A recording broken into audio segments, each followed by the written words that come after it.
Binafsi leo nimeongea na Zuchu.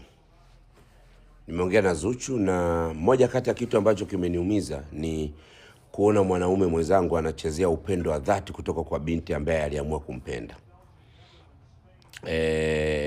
Kwanza niwaondoe hofu wa Tanzania. Swala Zuchu kusamehe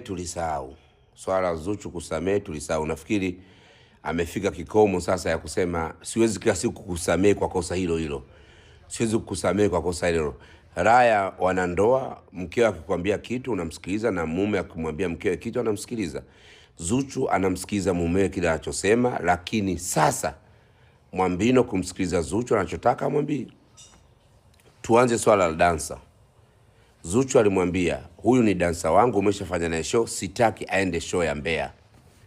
Na akamwambia dansa wake, sitaki uende show ya Mbeya. Mimi ndio bosi wako, nilikupa kibali, nimezuia kibali cha kwenda Mbeya. Mwanaume unazunguruka nyuma, unamchukua dansa, unamsafirisha, unampeleka Mbeya. Umeshamtengenezea kiburi kwa mke wako kwa sababu yeye anaonekana na thamani kuliko wewe. Umekosea Mwambino. Umekosea. Kuna vitu vingine jaribu kufanya hata stara. Yaani jidanganye, fanya stara. Kwa sababu kitendo ulichokifanya umemwonyesha kuwa umeshindwa kumtengenezea heshima mkeo kwa mfanyakazi wake. Hebu imagine leo akikusamehe, atamtazama vipi mfanyakazi wake? Mimi nimwambie Zuchu, Watanzania tuko na wewe. Mimi miongoni nitaamka usiku, nitaswali, nitakuombea. Uwe na moyo wa subira, uwe na moyo wa uvumilivu. Najua kipindi unachopita ni kipindi kigumu sana. Ukiingia kwenye mitandao watu wanakubulu. Ukikaa hivi watu wanakubulu, unakuwa huna amani. Ila nikuhakikishie, hakuna mwanamke ambaye hajawahi kupitia njia unazopitia wewe kisha Mungu akamwacha. Wote Mungu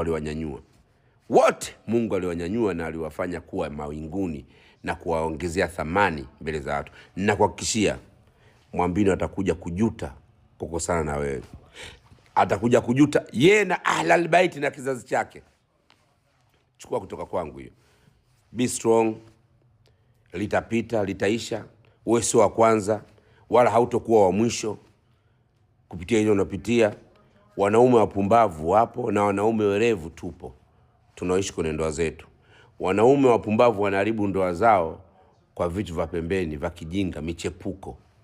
Lakini mwanamke wa kweli au mwanaume wa kweli haribu ndoa yake kwa michepuko. Inshallah biidhnillah Mungu atakusimamia, utapita.